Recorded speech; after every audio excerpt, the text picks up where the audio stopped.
Ассалаумағалейкум құрметті достар. Логикасы жақсы дамыған адамдар үнемі қиын сұрақтарға құштар болып тұрады. Ал бүгінгі видеода менің сіздерге қоятын логикалық сұрақтарыма екінің бірі жауап бере алмайды. Ал егер сіз жауап бере алсаңыз, онда сізді салтанатты түрде құттықтауға болады.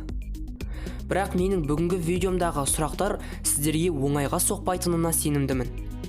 Сіздермен бірге дұрыс қадам арнасы. Бүгінгі видеода мен сіздерге көпшілік адамдар жауап беруге қиналатын логикалық сұрақтарды көрсететін боламын.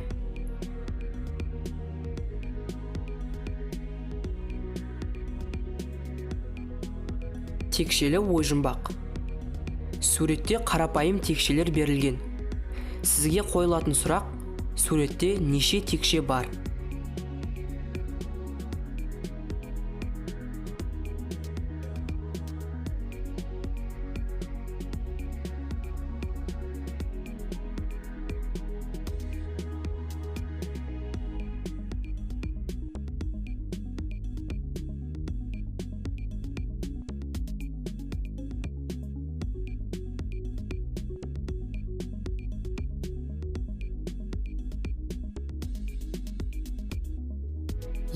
Сұрақ тым оңай, тіпті балаларға арналған болып көрінуі мүмкін. Бірақ бұл сұрақ сіз ойлағандай оңай емес. Сіз пирамиданың артқы жағындағы текшелерді ұмытып кеттіңіз. Сонда логикасы мықтырақ адам бұл жерде 6 емес, 10 текше бар екендігін біле алады. Ал келесі логикалық сұрақ арқылы сіздің байқампаздығыңызды тексеруге болады. Бұл суреттен сіздер итті көре аласыздар. Иә, біз қателескен жоқпыз. Бұл суретте ит бейнеленген.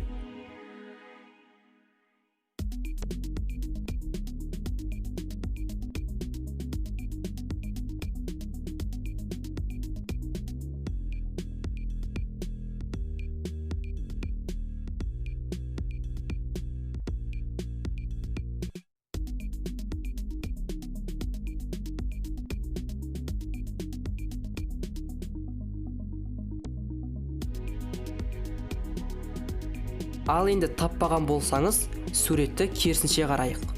Мінекей.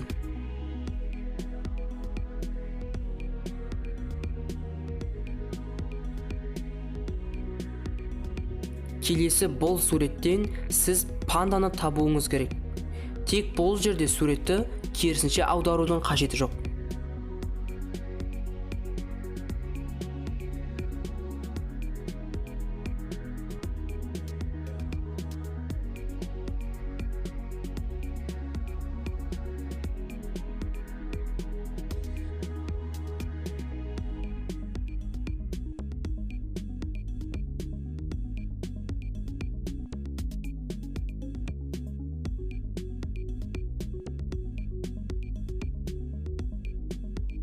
Ал енді жақындатып қарайсақ, мінекей, панда бізге күлімсіреп тұр.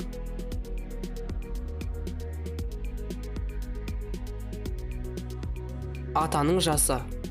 Достар, бұл суреттегі қарт кісіні сіздер кемінде 60-та деп ойлауларыңыз мүмкін. Бірақ бұл кісі 25-те. Бұл қалай болуы мүмкін?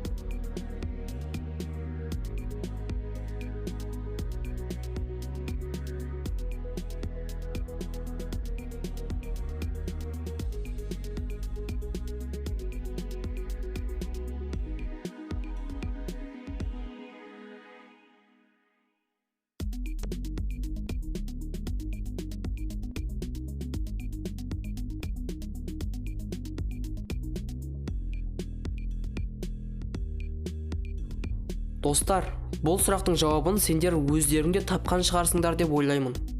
Өздерің білетіндей, ақпанның 29-ы 4 жылда бір рет келеді.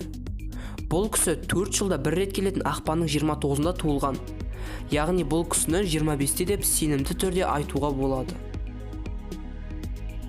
Достар, бұл суреттен сендер бірнеше адамның түрін көрген болсаңдар, онда қорқып көзіме елестеп жатыр деуге асықпаңыз.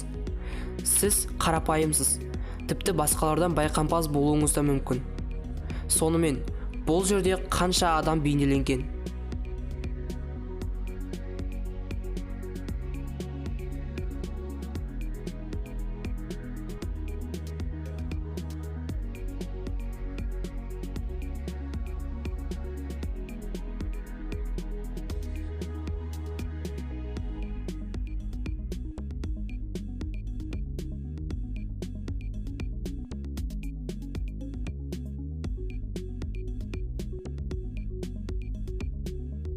Егер сендер дұрыс байқаған болсаңдар, онда бұл жерде қызыл сызықпен белгіленген 10 адам бар.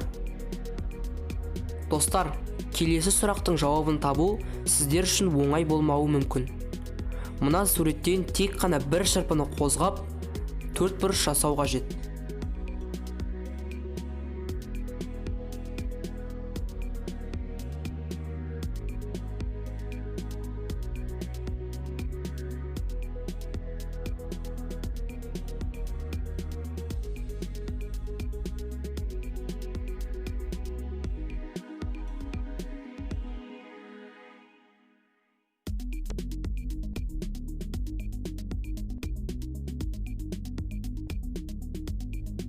Ал енді байқасаңыз, мына шырпы басқаларына қарағанда төменірек кіріп тұр. Ал енді соны кішкене жоғары жылжытсақ, төртбұрыш шығады. Әрине ол кішкентай, бірақ сұрақтың шартында сіздерге үлкен төртбұрыш жасау керек деген сөз болған жоқ. Егер сіз бұл сұрақтың жауабын тапқан болсаңыз, онда сізді еркін түрде ақылды деп айтуға болады. Достар, осымен видеоның соңына да жеттік. Егер видеоны лайк басып, арнаға жазылып кет. Бұл видеоны достарыңмен бөлісіп, олардың логикалық деңгейін тексеріп көр. Ал ендеше сіздермен бірге болған дұрыс қадам арнасы, сенің әр қадамың маңызды.